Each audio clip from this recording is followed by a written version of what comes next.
आज का ये दूसरा वीडियो है। पहले वीडियो में हमने भौतिकी का संक्षिप्त परिचय, भौतिकी के इतिहास के बारे में चर्चा की थी। अब चूंकि वो चीज़ सिलेबस में प्रश्न उत्तर के रूप में नहीं है, इसलिए अपन को अब सीधे उस आधार पर चलना है जिस आधार पर सिलेबस दिया गया है। सिलेबस कुछ कम हुआ है, इस कारण से अपन जो शुरू कर रहे हैं वो जड़त्व से शुरू करेंगे, न्यूटन की गति के नियमों से शुरू करेंगे। ठीक है, तो न्यूटन की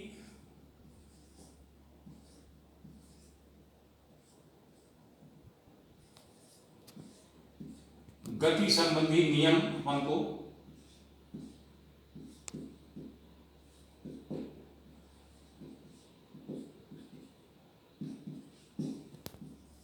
पढ़ना है। बड़ा ही भाग है सिलेबस का। सिलेबस पहले प्रारंभ से था, तो अपन जो है उसमें पहले बल पढ़ते है कि नहीं, कार्य पढ़ते, ऊर्जा पढ़ते, ये सारी चीज़ें पढ़ने के बाद फिर यहाँ पे आते तो थोड़ा सा सीक्वेंस में था, वो एक क्रम में था, वो बात समझ में आती। लेकिन समस्या ये है कि हमारा जो सिलेबस बोल रहा है वो सीधे जड़त्व पे आ गया और न्यूटन की गति के नियम आ गए। तो ये न्यूटन की गति के संबंध के जो नियम है ये बहुत पहले से पढ़ते आ रहे हैं। 8वीं में पढ़े, 9वीं में पढ़े, 10वीं में तो नहीं पढ़े, लेकिन 11 में फिर से है। थोड़ा सा और डिटेल में अपन एक्सप्लेन करेंगे। तो न्यूटन जो शब्द है ये एक अपने वैज्ञानिक का नाम है। तो न्यूटन साहब की थोड़ी चर्चा कर लेते हैं अपन। न्यूटन साहब बड़े अजीब वैज्ञानिक थे। मित्र एक बार उनके घर आए तो टेबल पर जो है एक चश्मा रखा हुआ था और एक चश्मा वो लगाए हुए थे। मित्र ने पूछा कि यार ये क्या है तुम्हारा, एक चश्मा ये रखा है, लगाए हुए, क्या बात है ये? बोले हमारे पास 3 चश्मे हैं। न्यूटन साहब 3 चश्मे रखते थे। बोले 3 चश्मे कैसे? बोले एक चश्मा दूर की वस्तु देखने के लिए है और बोले दूसरा पास की वस्तु देखने के लिए है। फिर बोले तीसरे का क्या काम है? बोले तीसरे चश्मे से अपन चश्मा ढूंढते हैं कि कौन सा चश्मा कहाँ रखा है। तो ऐसी सोच वैज्ञानिकों की होती थी। हालांकि एक ही चश्मे में दोनों बन जाते हैं, पास की वस्तु भी दिख जाती है, दूर की दिख जाती है। और चश्मा ढूंढने के लिए उसी में पास की वस्तु वाला देखेंगे तो चश्मा दिख जाएगा तीसरा, है कि नहीं? तो उसमें जरूरत नहीं थी 3 चश्मों की। तो बड़े अजीब हाल है न्यूटन साहब का। एक बार बैठे हुए थे आराम से अपने घर के बाहर गार्डन में, बढ़िया देख रहे थे कि ये दुकान में 20 साल से देख रहा हूँ, यहीं खुली थी, आज भी यहीं खुली है, कहीं नहीं हटी आज तक। रोज़ देखता हूँ सुबह से और दुकान में भीड़ लग जाती है, ये दुकान हट जाती तो अच्छा रहता। सोचते रहे, बोले कोई ना कोई बात तो है, क्यों नहीं हट रही दुकान? आखिर क्या बात है ऐसी कि दुकान हट नहीं पा रही? विचार करते रहे, घूमते टहलते टहलते अपने बगीचे में ही एक आम के पेड़ के नीचे बैठ गए। और बैठे बैठे आम टूटा ऊपर से, सिर पे गिरा। बोले साला इस आम को मेरे सिर पर ही गिरना था, इतना खाली आसमान पड़ा है, वहाँ कहीं गिरता, लेकिन सिर पर ही गिरना था। तो इन सारी घटनाओं को उन्होंने विचार करते करते, चिंतन करते करते, मनन करते करते और न्यूटन का गुरुत्वाकर्षण का नियम इसी आधार पर उन्होंने दिया था। ये जो दुकान वाली बात है, इसी आधार पर न्यूटन ने प्रथम नियम दिया था कि जो वस्तु जहाँ स्थिर है वो सदैव स्थिर रहती है, जो वस्तु गतिशील है वो सदैव गतिशील रहती है, जब तक कि उस पर कोई बाह्य बल आरोपित न किया जाए। अब आपको एक नया शब्द मिल गया, बाह्य बल। बल क्या है? अब बल चूंकि सिलेबस में नहीं है, लेकिन बल थोड़ा सा बताना पड़ेगा। तो बल जो है किसी वस्तु को विस्थापित करने के लिए लगाया जाता है, एक स्थान से दूसरे स्थान तक हटाने के लिए लगाया जाता है। बल एक धक्का होता है या एक खिंचाव होता है, इतना जानना पर्याप्त है। जैसे अपन बैठे हुए हैं, बस में अपन बैठे हैं और बस एकाएक चल देती है तो क्या होता है, ऐसे पीछे की ओर अपन हो जाते हैं, एकाएक चल देती है बस। अपन बस में बैठे होते हैं, बस चल रही है, पहले से गतिमान है, हम भी बस के साथ गतिमान रहते हैं, और एकाएक सामने कोई दूसरी बस आ जाती है तो ब्रेक लगता है, और ब्रेक जब लगता है तो अपन आगे की ओर ऐसे हो जाते हैं। तो ये सारी घटनाएं जो है इन्हीं नियमों के आधार पर अपन समझेंगे। उसके लिए सबसे पहले हमें देखना है कि जड़त्व क्या है। जड़त्व शब्द जो है ये हमें सबसे पहले समझना है।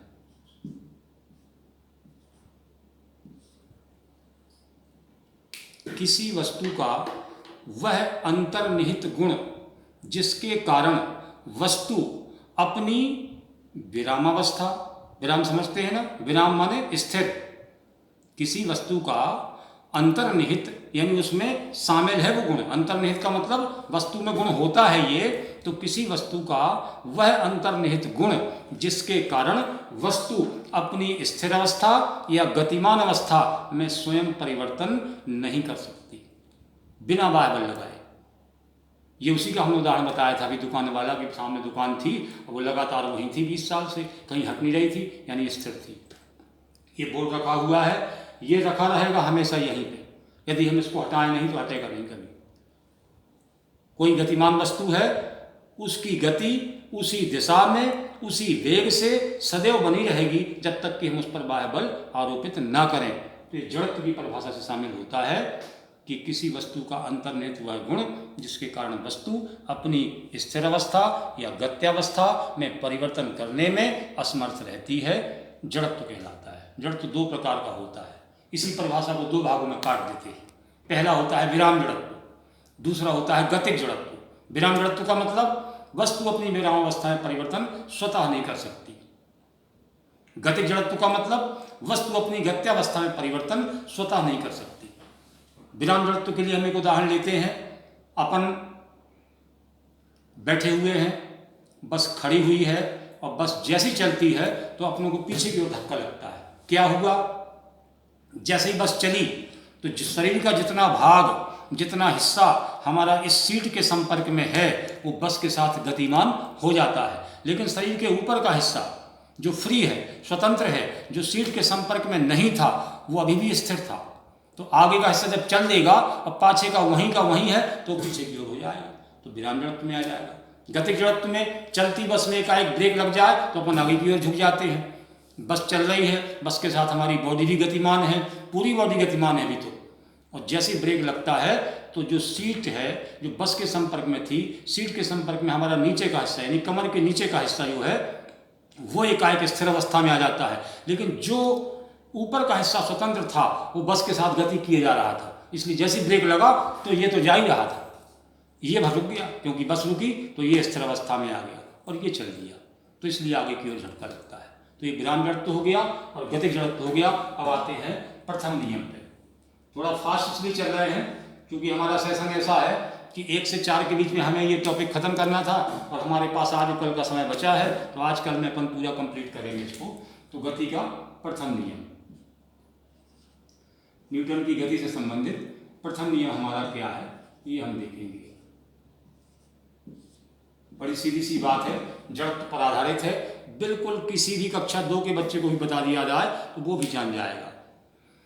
प्रथम नियम के अनुसार जो वस्तु स्थिर है वह सदैव स्थिर ही बनी रहती है, जो वस्तु गतिमान है वह सदैव गतिमान ही बनी रहती है, जब तक कि उस पर कोई बाह्य बल न लगाया जाए, बाह्य बल आरोपित न किया जाए। ये प्रथम नियम है, सीधा सा है, कुछ नहीं है। दूसरा नियम है आपका, द्वितीय नियम को हमें सिद्ध भी करना है।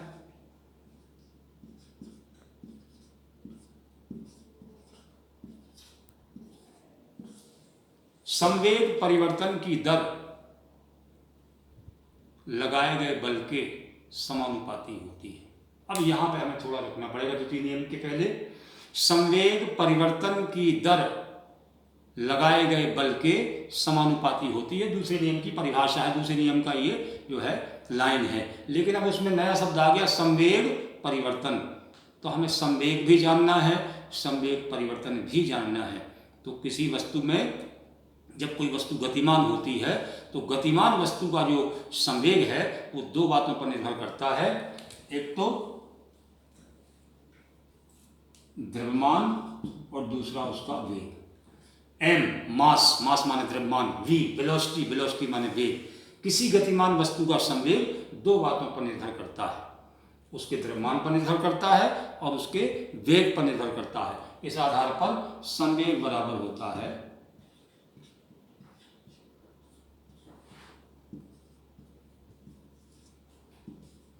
द्रव्यमान गुणा वेग।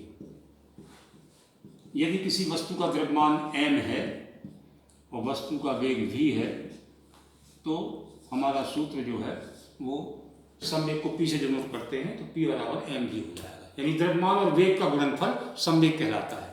हम थोड़ा शॉर्ट में चल रहे हैं, अगर हम डिटेल में चलते हैं तो हमारा सेशन में हमारा काम पूरा नहीं हो पाएगा। तो सीधी सीधी बात समझ लें, किसी वस्तु के द्रव्यमान और उसके वेग के गुणनफल को उस वस्तु का संवेग कहते हैं। यहाँ से ये भी निश्चित हो गया कि किसी वस्तु का, गतिमान वस्तु का जो संवेग है वो दो बातों पर निर्भर करता है, द्रव्यमान पर और वेग पर। यहाँ द्रव्यमान का मात्रक क्या होता है? एसआई मात्रक किलोग्राम, और वेग का एसआई मात्रक मीटर प्रति सेकंड। तो संवेग का एसआई मात्रक क्या हो गया? किलोग्राम मीटर प्रति सेकंड। अब देखिए सिलेबस की बड़ी स्थिति खराब है। बीमी सूत्र जो है आपके दूसरे टॉपिक में था, लेकिन बीमी सूत्र भी उसमें नहीं है, तो अभी आप छोड़ते हैं, बाद में देखेंगे बीमी सूत्र अगर आगे टॉपिक में आएगा तो लेंगे, नहीं तो फिर छोड़ देंगे। बाकी बीमी सूत्र निकालना बड़ा ईजी है। द्रव्यमान का बीमी सूत्र कैपिटल एम, ये मीटर लिखा है, मीटर माने होता है लंबाई चौड़ाई, तो ये एल हो गया, और बटे सेकंड है तो बटे सेकंड का मतलब टी ऊपर जाएगा तो ये हो जाएगा एम एल टी की घात माइनस ए, बड़े कोष्टक में बंद कर देंगे, ये संवेग का बीमी सूत्र हो जाएगा। संवेग परिवर्तन, जब वेग में परिवर्तन होगा तो संवेग में परिवर्तन होगा। वस्तु का प्रारंभिक वेग कुछ है और अंतिम वेग कुछ है तो ही संवेग परिवर्तन होगा।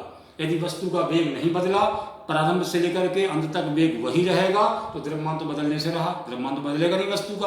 अगर 1 किलोग्राम द्रव्यमान की वस्तु गतिमान है और उसका वेग न बदले तो हमेशा संवेग mg ही रहेगा, संवेग परिवर्तन की स्थिति उसमें नहीं आएगी। यानी संवेग परिवर्तन तभी होगा जब गतिमान वस्तु के वेग में परिवर्तन किया जाए। तो संवेग परिवर्तन की स्थिति भी जान लेते हैं। मान लीजिए प्रारंभिक वेग u है और अंतिम वेग v है, तो संवेग परिवर्तन हो जाएगा mg माइनस mu। इसी आधार पर हमें द्वितीय नियम को सिद्ध करना है। तो हम द्वितीय नियम जान गए अभी, क्या जाने? न्यूटन की गति का द्वितीय नियम क्या है? इस नियम के अनुसार किसी वस्तु की संवेग परिवर्तन की दर लगाए गए बल के समानुपाती होती है, यानी कि बल समानुपाती संवेग परिवर्तन की दर, संवेग परिवर्तन की दर। इसको उल्टा भी लिख सकते हैं, संवेग उल्टा नहीं है, सीधा ही है, मतलब ऐसे भी लिख सकते हैं, संवेग परिवर्तन की दर समानुपाती बल। किसी वस्तु की संवेग परिवर्तन की दर लगाए गए बल के समानुपाती होती है। तो अब अपन को मान लीजिए द्वितीय नियम की गणितीय व्याख्या करना है। परीक्षा में प्रश्न आता है, सीधे सीधे आ जाता है कभी कभी, सिद्ध करो कि F बराबर एम ए। अब देखिए बेटन बना ए एसिलेरेशन है, त्वरण पढ़ना नहीं है, सीधे ए पे आ गए, लेकिन अब पढ़ेंगे जैसे होगा देखेंगे, ठीक है। क्योंकि सिलेबस में हमारे अभी न तो वेग पढ़ाया, न चाल पढ़ाया, न विस्थापन पढ़ाया, न दूरी पढ़ाया, न त्वरण पढ़ाया, और सीधे नियम पे आ गए, इसलिए कि सिलेबस बोल रहा है कि ये पढ़ाओ तो ये पढ़ा रहे हैं, ठीक है, कोई बात नहीं। संवेग परिवर्तन निकालेंगे, उसकी दर निकालेंगे और इसके बाद बल के समानुपाती कर देंगे, तो आपका ये सूत्र आ जाएगा, ठीक है। माना स्मॉल m द्रव्यमान की वस्तु का प्रारंभिक वेग स्मॉल u है। स्मॉल m द्रव्यमान की वस्तु का प्रारंभिक वेग स्मॉल u है, तो वस्तु का प्रारंभिक संवेग कितना हो जाएगा? m1u। mu, सीधे m लेंगे, द्रव्यमान नहीं बदलेगा। किसी वस्तु का द्रव्यमान अगर m है और प्रारंभिक वेग u है, तो उसका प्रारंभिक जो संवेग है वो हो जाएगा m इंटू u। अब इसी वस्तु पर t समय तक या डेल्टा t समय तक हमने उस पर कैपिटल F बल लगाया, और बाद में यानी अंतिम वेग अगर वस्तु का v हो जाए तो अंतिम संवेग कितना हो जाएगा? m into v। ये वस्तु का प्रारंभिक संवेग, ये वस्तु का अंतिम संवेग, तो संवेग परिवर्तन कैसे आएगा? अंतिम संवेग माइनस प्रारंभिक संवेग, तो संवेग परिवर्तन लिखते हैं।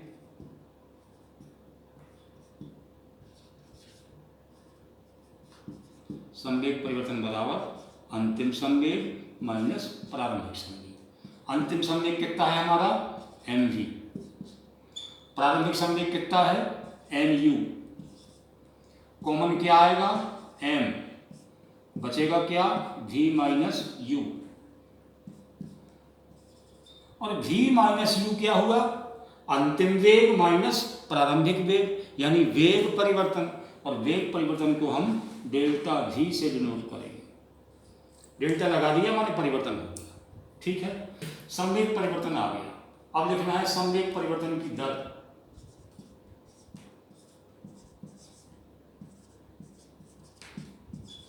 संवेग परिवर्तन की दर, दर का मतलब है हमने कितने समय तक एफ बल लगाया था, डेल्टा टी समय तक, तो डेल्टा टी का भाग दे देंगे। तो संवेग परिवर्तन में कितने का भाग देना है, डेल्टा टी का। तो जी आ गया संवेग परिवर्तन की दर। और यहां देख लें, बल काय के समानुपाती है, संवेग परिवर्तन की दर के। बल हमने कितना लगाया था, एफ, द्वितीय नियम से चले हम, गति के द्वितीय नियम से बल समानुपाती, संवेग परिवर्तन की दर कितना आया, m डेल्टा v बटे डेल्टा टी, लिख दें m डेल्टा v बटे डेल्टा टी, और f समानुपाती m। वेग परिवर्तन बटे समय अंतराल बराबर होता है त्वरण। पता नहीं है अपन को, इसलिए कि अपन ने त्वरण पढ़ा ही नहीं, पर यहाँ जान ले कि वस्तु के वेग में परिवर्तन और समय अंतराल का अनुपात, ये कहलाता है त्वरण। तो F समानुपाती ma आ गया। समानुपाती हटाने के लिए हम एक कांस्टेंट लेंगे K ma। K एक समानुपातिक स्थिरांक है, इसका मान मात्रकों की पद्धतियों पर निर्भर करता है। इस आधार पर SI पद्धति में K का मान होता है 1, तो F बराबर आ गया m। इस तरीके से ये सबसे महत्वपूर्ण फॉर्मूला हमारा हो जाता है F बराबर ma। सिद्ध करने को परीक्षा में आता है, महत्वपूर्ण प्रश्न है। इसके आगे हम देखेंगे गति का तृतीय नियम। गति का तृतीय नियम अपन पढ़ेंगे, बड़ा सीधा सा है, बहुत पहले से पढ़ते भी आ रहे हैं, एक बार फिर से रिमाइंड हो जाता है। प्रत्येक क्रिया के विरुद्ध एक बराबर और विपरीत प्रतिक्रिया होती है।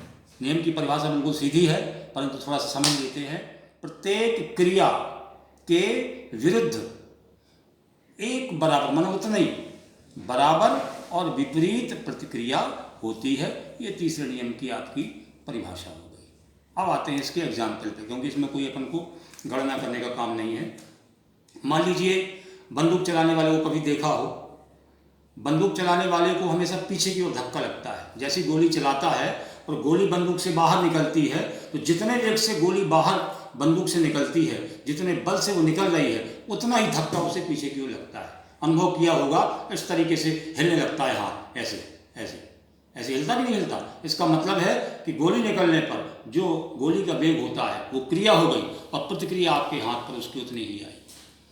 कभी कुएं से, अब आजकल तो कुएं चलते नहीं हैं, एक घिरनी होती थी, रस्सा होता था, और ऐसे बाल्टी अपन खींचते थे। तो भरी हुई बाल्टी को जब कुएं से बाहर निकालते हैं और मान लो बीच में रस्सी टूट जाए, तो जो बाल्टी खींच रहा था वो पीछे की ओर गिर जाता है। इसका मतलब हमारी क्रिया क्या थी, ये थी। अब बाल्टी जैसे नीचे गिरी तो वहाँ क्रिया, इधर प्रतिक्रिया। तो प्रत्येक क्रिया के विरुद्ध एक बराबर और विपरीत प्रतिक्रिया होती है, ये नियम है। और नियम के आधार पे हम दो एग्जाम्पल दे सकते हैं कि बंदूक चलाने वाले को पीछे की ओर धक्का लगता है, कुएं से बाल्टी खींचते समय यदि रस्सी टूट जाए तो खींचने वाला पीछे की ओर गिर पड़ता है।